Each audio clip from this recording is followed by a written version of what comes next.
আমল ইবাদতের মাধ্যমে প্রতি মুহূর্তে মানুষ আল্লাহর সন্তুষ্টি লাভের চেষ্টা করে। দিনরাত সবসময় আল্লাহর ইবাদত করা যায়। এর মধ্যে 5 ওয়াক্ত ফরজ ইবাদত এবং অসংখ্য নফল ইবাদত রয়েছে। নফল ইবাদতের মধ্যে কোরআন তেলাওয়াত, তাসবিহ, তাহলিল এবং তাহাজ্জুদ নামাজ রয়েছে। এসব মানুষ যে কোনো সময় করতে পারেন। সাহাবী, তাবেঈ ও বুজুর্গ আলেমরা সময় পেলেই এই ইবাদতগুলো করতেন। তবে তারা নফল ইবাদতের মাধ্যমে আল্লাহর সন্তুষ্টির জন্য শেষ রাতকে বেছে নিতেন। তাহাজ্জুদ। শেষ রাতে তাহাজ্জুদের বিশেষ গুরুত্ব বর্ণিত হয়েছে হাদিসে। রাতের নামাজকে ফজিলতপূর্ণ উল্লেখ করে রাসূল সাল্লাল্লাহু আলাইহি ওয়াসাল্লাম বলেন, হে মানুষ, তোমরা সালামের প্রচলন করো, খাদ্য প্রদান করো, আত্মীয়তা রক্ষা করো এবং মানুষ যখন ঘুমিয়ে থাকে তখন সালাত আদায় করো। তাহলে তোমরা শান্তিতে ও নিরাপদে জান্নাতে প্রবেশ করতে পারবে।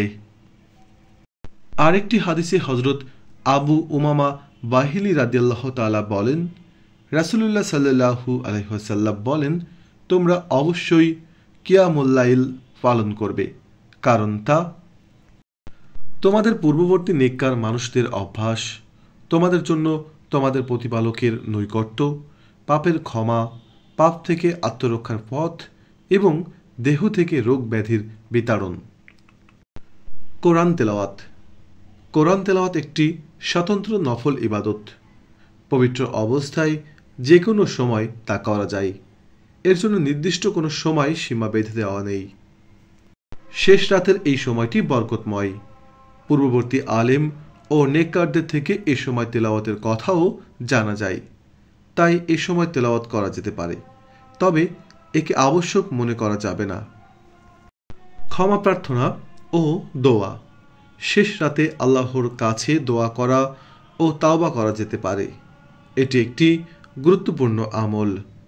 আল্লাহ তাআলা শেষ রাতে ক্ষমা প্রার্থনাকারীকে ক্ষমা করে দেন। হযরত আবু হুরায়রা রাদিয়াল্লাহু তাআলা থেকে বর্ণিত এক হাদিসে রাসূল সাল্লাল্লাহু আলাইহি ওয়াসাল্লাম বলেছেন, আল্লাহ তাআলা প্রতি রাতের শেষ তৃতীয়াংশে দুনিয়ার আসমানে নেমে আসেন এবং তিনি বলেন, যে আমাকে ডাকবে আমি তার ডাকে সাড়া দেব, যে আমার কাছে চাইবে আমি তাকে দান করব, যে আমার কাছে ক্ষমা চাইবে আমি তাকে ক্ষমা করব। প্রিয় দর্শক শ্রোতা মণ্ডলী, ভিডিওটি সম্পূর্ণ দেখার জন্য সকলকে অসংখ্য ধন্যবাদ জানাই। ভিডিওটি ভালো লাগলে আমার চ্যানেলটিকে সাবস্ক্রাইব করুন এবং পাশে থাকা বেল আইকন বাটনটিতে ক্লিক করুন। লাইক, কমেন্ট এবং বেশি বেশি শেয়ার করতে থাকুন। প্রিয় দর্শক, আজ এখানে শেষ করব। সবাই ভালো থাকবেন, সুস্থ থাকবেন। আল্লাহ হাফেজ।